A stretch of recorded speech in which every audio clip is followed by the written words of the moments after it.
మద్నూరు మండలం సరిహద్దు సలాబత్పూర్ వద్ద రవాణా శాఖ తనిఖీ కేంద్రంపై అర్ధరాత్రి నుంచి ఏసీబీ అధికారులు తనిఖీలు నిర్వహించారు. జుక్కల్ నియోజకవర్గం మద్నూరు మండలం సలాబాద్పూర్ చెక్పోస్ట్ వద్ద వాహనాల నుంచి ప్రైవేట్ వ్యక్తులు అక్రమంగా వసూలు చేసిన 92,000 నగదును స్వాధీనం చేసుకున్నట్లుగా ఏసీబీ డీఎస్పీ శేఖర్ గౌడ్ తెలిపారు.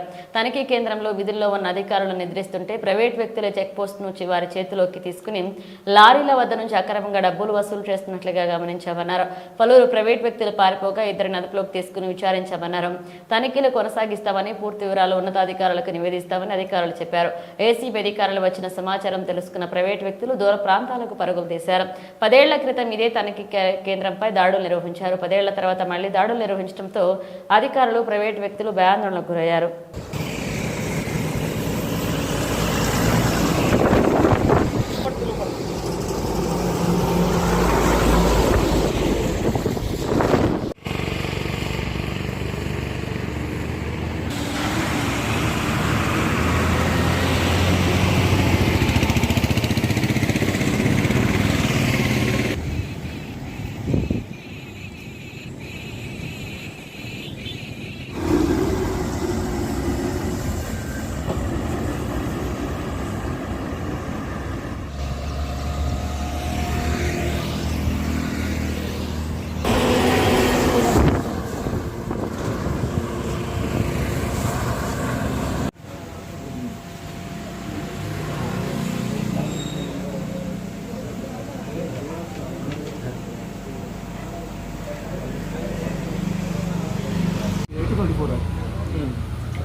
ప్రైవేట్ వ్యక్తులు ఇద్దరు దొరికారు. కొంతమంది పారిపోయినట్టు గమనించినాం. వాళ్ళు ఎవరనేది మళ్ళీ చూడాలి. నైట్ అమౌంట్ అంటే 91. ఇప్పుడు సార్ తదుపరి చర్యలు యాక్షన్ కంప్లీట్ అయిపోయిన తర్వాత చెప్తాం. మళ్ళీ చెప్తాం. అంటే ఈరోజు ఇది ఇప్పటితో కంప్లీట్ కాదు. కొంచెం నేను ఇన్వెస్టిగేషన్ చేసిన తర్వాత ఫైనలైజ్ చేసి గవర్నమెంట్కి ఇస్తాం. సో ఈ రోజు మట్టుకు 91,000 అనవసర అమౌంట్ ప్రాజెక్ట్ డ్యూటీలో వీళ్ళున్నారని మేము గమనించాం. ఇక్కడ ప్రైవేట్ వ్యక్తులతోనే నడుస్తుంది అని ఇది ఉన్నతాధికారులు దృష్టికి తీసుకుపోతారు. వీళ్ళు పడుకున్నారు. ప్రైవేట్ వ్యక్తులు కోసం మెయింటైన్ చేస్తారు. Okay sir.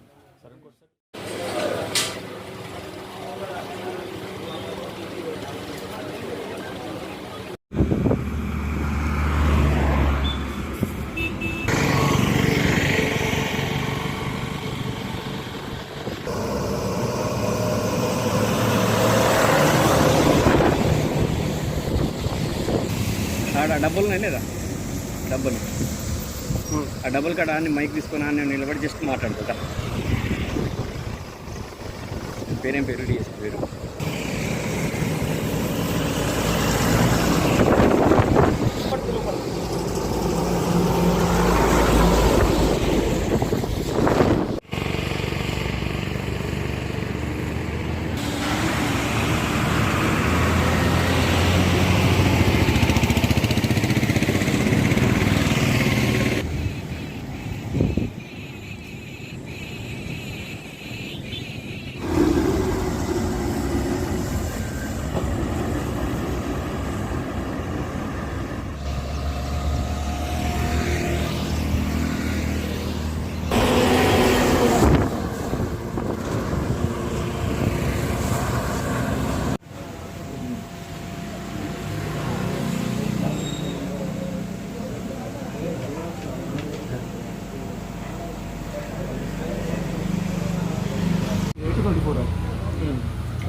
ప్రైవేట్ వ్యక్తులు ఇద్దరు దొరికారు. కొంతమంది పారిపోయినట్టు గమనించినాం. వాళ్ళు ఎవరనేది మళ్ళీ చూడాలి. నైట్ అమౌంట్ అంటే 91. ఇప్పుడు సార్ తదుపరి చర్యలు యాక్షన్ కంప్లీట్ అయిపోయిన తర్వాత చెప్తాం. మళ్ళీ చెప్తాం. అంటే ఈరోజు ఇది ఇప్పటితో కంప్లీట్ కాదు. కొంచెం నేను ఇన్వెస్టిగేషన్ చేసిన తర్వాత ఫైనలైజ్ చేసి గవర్నమెంట్కి ఇస్తాం. సో ఈ రోజు మట్టుకు 91,000 అనవసర అమౌంట్ ప్రాజెక్ట్ డ్యూటీలో వీళ్ళున్నారని మేము గమనించాం. ఇక్కడ ప్రైవేట్ వ్యక్తులతోనే నడుస్తుంది అని ఇది ఉన్నతాధికారులు దృష్టికి తీసుకుపోతారు. వీళ్ళు పడుకున్నారు. ప్రైవేట్ వ్యక్తులు కోసం మెయింటైన్ చేస్తారు. Okay sir.